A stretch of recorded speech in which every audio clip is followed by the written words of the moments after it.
Assalamualaikum warahmatullahi wabarakatuh. Selamat pagi dan salam sejahtera untuk kita semua.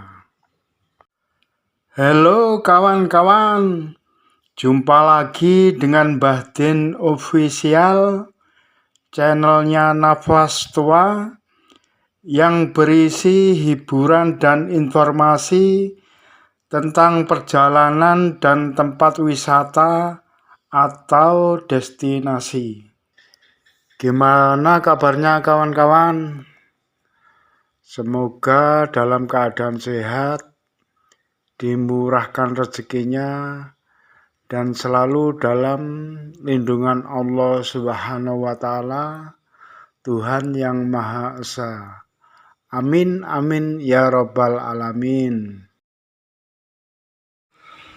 Kali ini kita akan melakukan perjalanan start dari Terminal Tamanan Kota Kediri menuju Kedai Kopi 66 Desa Selo Panggung, Kecamatan Semen, Kabupaten Kediri. Gimana keseruannya? Baik kondisi jalan maupun kondisi lalu lintasnya. Ayo tonton video ini sampai selesai. Bismillahirrahmanirrahim. Yo yo yo.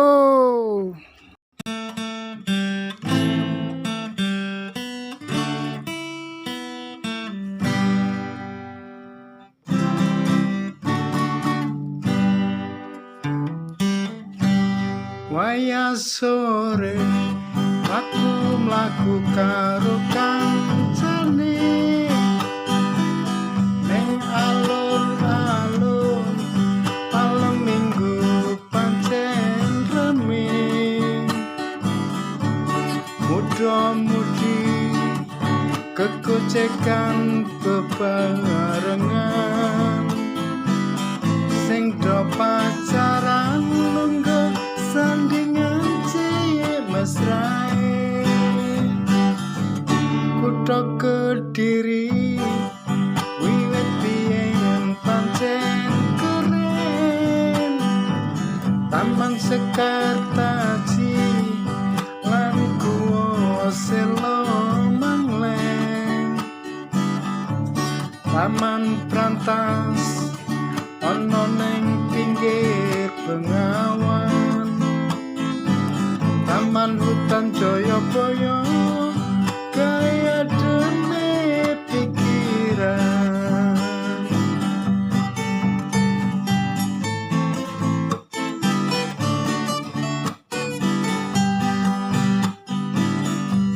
Taman Sumber Pandai wisata sumber Cakarsi Taman Balerem Taman Krasek lan Surya Taman Taman Bahagia Taman Wisata Suwargo kabeh kuwi ning pesantren panggonane Museum Erlangga kebun bunga matahari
Taman Pagora, Sumber Cibut, Taman Kertoyoso, Taman Gronggo, Taman Bejo, Taman Harmoni, Memorial Park, Jembatan Brawijaya, Jalan Roho, wes kilure jroning ati, stasiune ning Baluwerti panggonane, terminale Tamanan kuwi jenenge, Setono Bethek pasar tradisionale, Stadion Brawijaya kandange macan putih.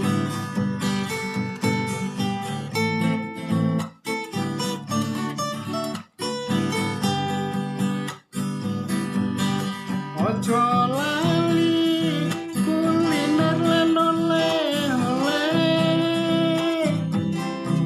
pecel punten benjing mriki malih, tahu kuning gedhog pisang cek nyamplenge,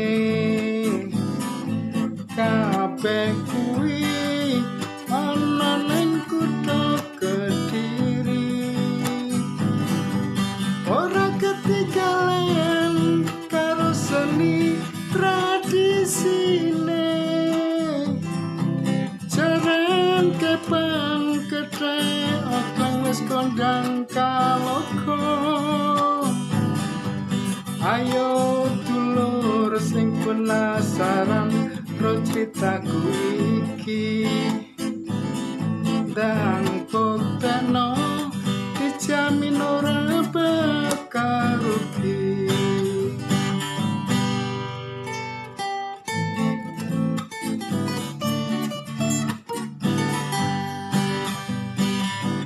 Kutha Kediri wiwit biyen pancen keren, Taman Sekartasi lan Guwa Sela Mangleng, Taman Brantas ana ning pinggir Bengawan, Taman Hutan Jayabaya kaya demi pikiran.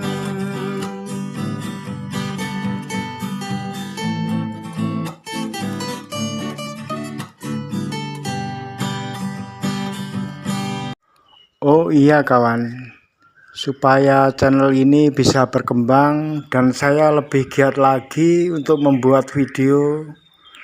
Kalau kalian suka dengan video ini, tolong like, share, subscribe. Terima kasih.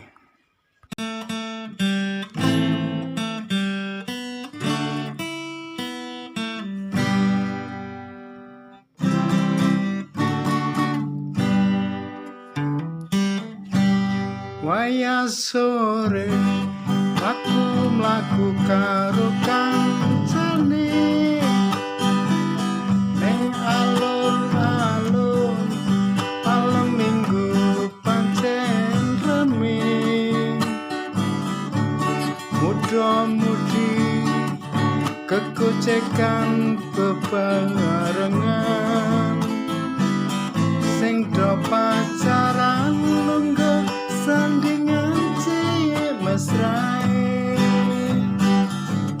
Kutha Kediri wiwit biyen pancen keren, Taman Sekartasi lan Guwa Sela Mangleng, Taman Brantas ana ning pinggir Bengawan, Taman Hutan Jayabaya kaya dene pikiran.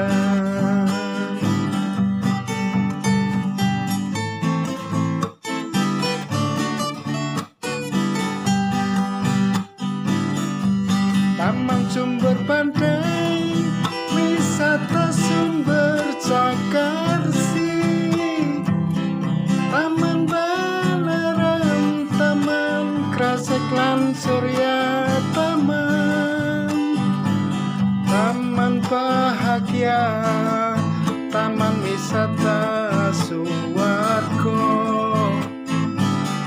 kabeh kuwi ning pesantren panggonane. Museum Erlangga, kebun bunga matahari, agro lembah tretes, wisata view 138, Gunung Kloto lan Gunung Mas Kumambang, kabeh kuwi ana ning Mojoroto.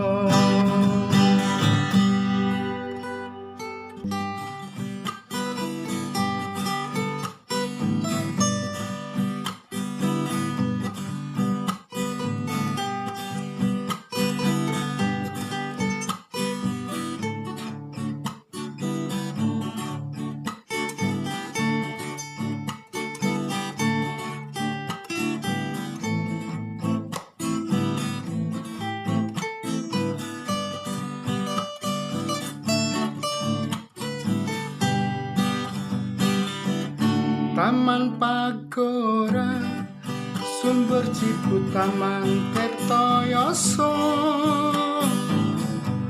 Taman Gronggo, Taman Bejo, Taman Harmoni,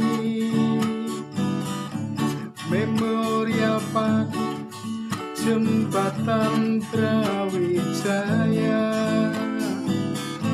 Jalan Roho wis kilure jroning ati, stasiune ning Baluwerti panggonane, terminale Tamanan kuwi jenenge, Setono Bethek pasar tradisionale, Stadion Brawijaya, kandange macan putih.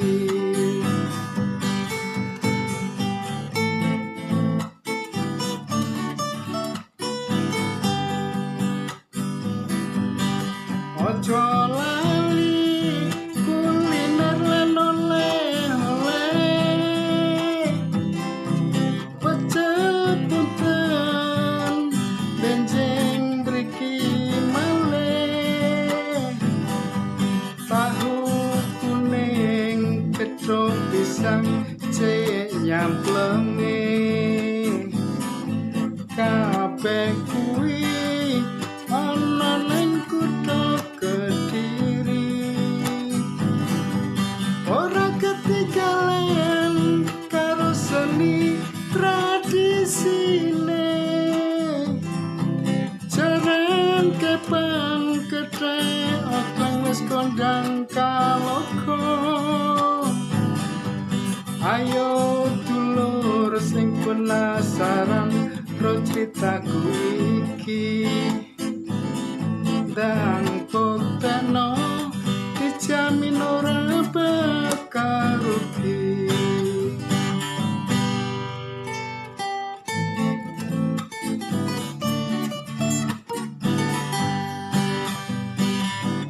Kutha Kediri wiwit biyen pancen keren, Taman Sekartasi lan Guwa Selo Mangleng, Taman Prantas ana ning pinggir Bengawan, Taman Hutan Jayabaya kaya demi pikiran.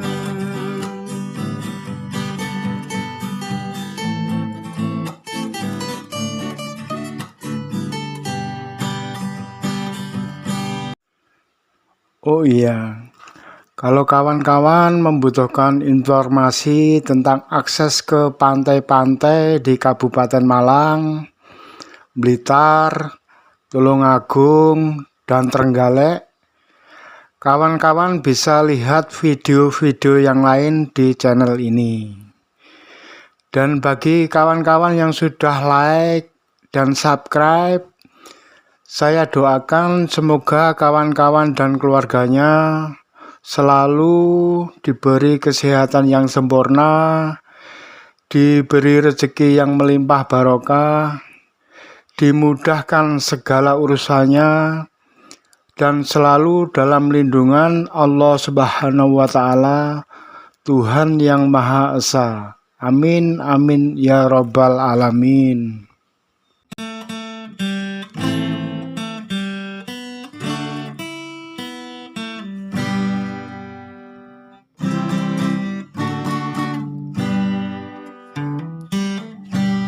Waya sore aku mlaku karo kancane ning alun-alun malam minggu pancen rame muda-mudi kekocekan bebarengan sing do pacaran lungguh sandingan cilik mesrae kutha Kediri wiwit biyen pancen keren Taman Sekartaji lan Guwa Selo Mangleng Taman Brantas ana ning pinggir Bengawan Taman Hutan Jayabaya kaya dene pikiran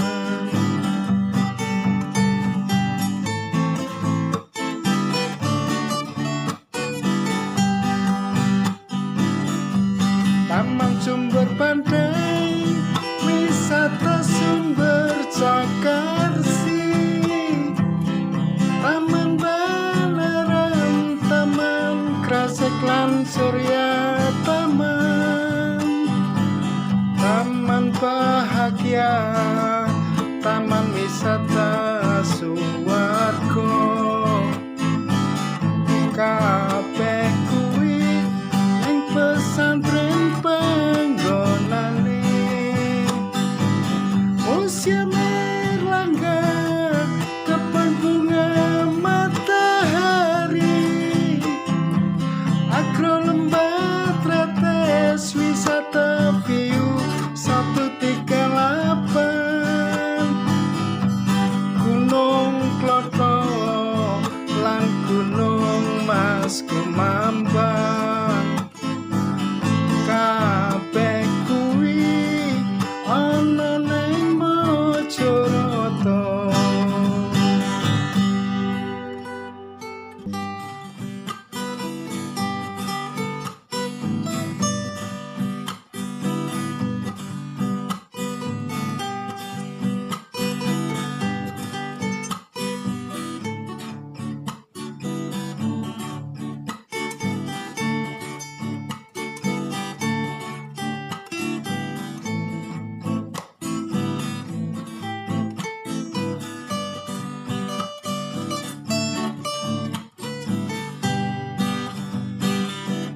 Taman Pagora Sumber Cipu Taman Kertoyoso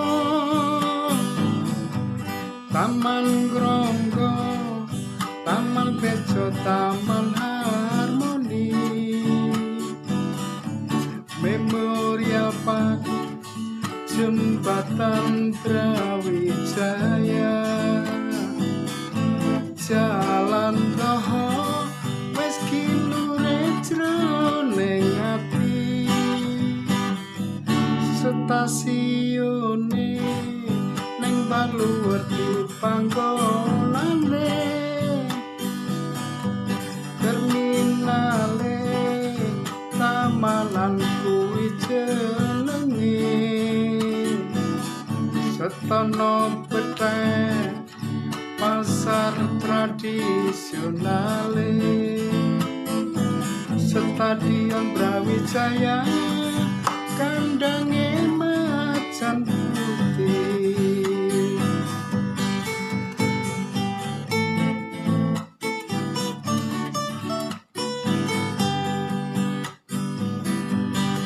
Ojo lali kuliner lan oleh-oleh, pecel punten benjing mriki malih, tahu kuning keco pisang cek nyamplenge, kabeh kuwi ana ning kutha Kediri. Ora ketinggalan karo seni tradisine, jaran kepang kethek okang wis kondang kaloka. Ayo dulur sing penasaran ro critaku iki, dan konteno dijamin ora bakal rugi.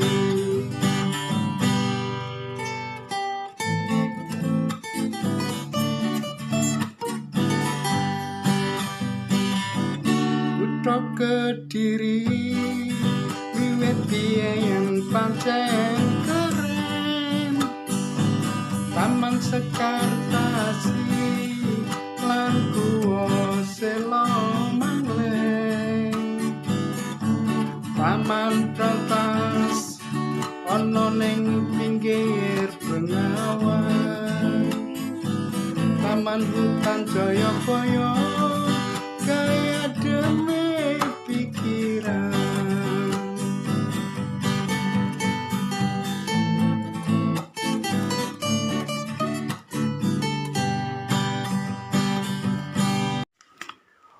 Oh iya kawan-kawan, mudah-mudahan video ini bermanfaat, dapat menghibur atau bisa buat referensi kawan-kawan untuk healing atau jalan-jalan bersama orang tersayang, atau sekedar escape atau lari dari rutinitas kantor atau pekerjaan lain, biar pikiran kembali fresh lagi. Sehingga kedepannya kawan-kawan lebih semangat lagi menjalani rutinitas dalam pekerjaannya.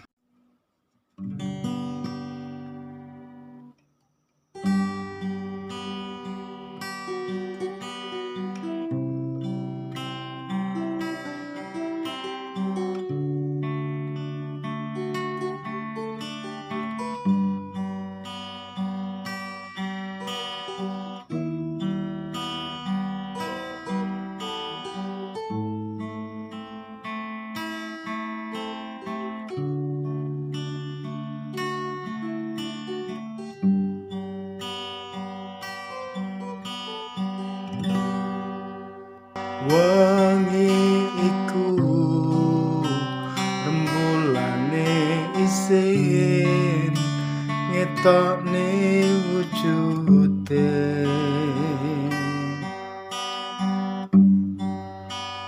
langit mendung uga nutupi cahyane lintang. Oke kawan, kita sudah sampai di parkiran kedai kopi 66. Selanjutnya kita akan mereview kedai kopi 66 kawan.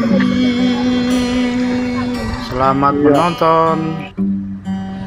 Koyo melu nyekseni nalika dhek ninggalke aku.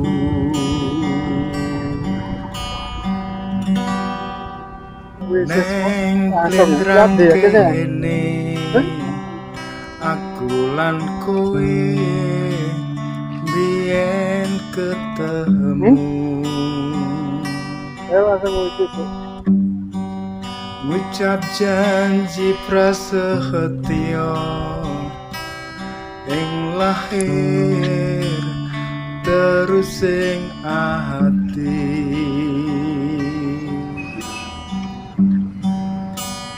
kang nyekseni langit uga bumi.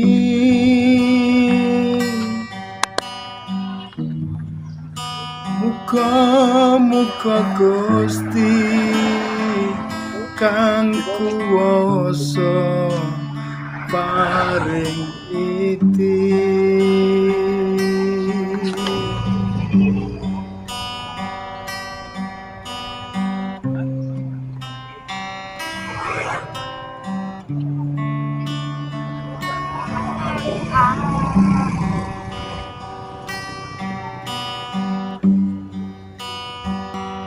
Saiki wis ana kowe sing kemati, bebasane mangan sapiring wong loro, yen turune saben mung gelar kloso nanging ragae lunture tresnamu marang aku.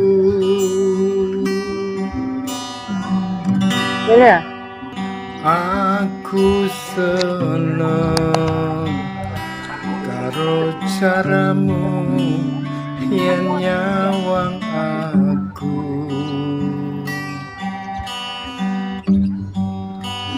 Aku ya seneng karo sikap kita pesan ketan, jatah goreng sama es kawan sembari menikmati suasana. Bungai hatiku muga aku lan kowe tansah nyawiji selawase.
Neng blendrang kene aku lan kowe biyen ketemu, ngucap janji prasetyo ing lahir terus ing ati,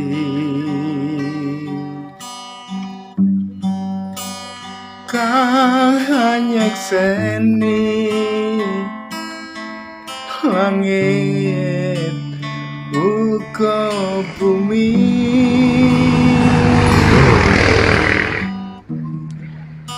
Muga-muga Gusti kang kuwasa paring iti.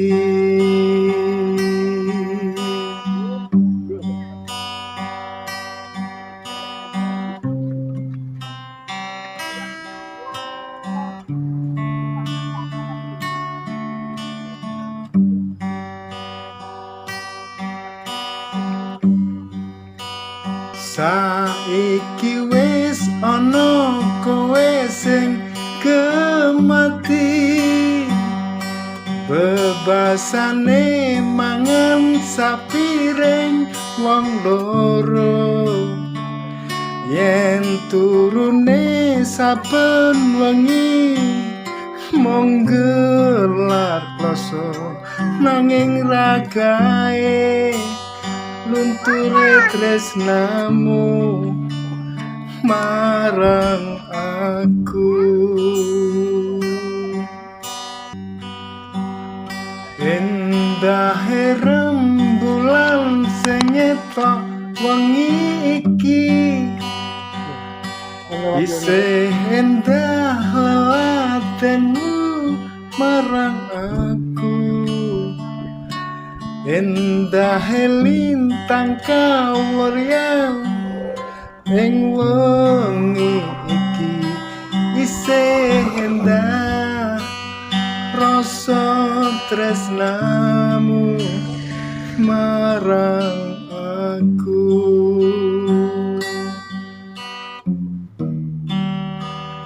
Isih endah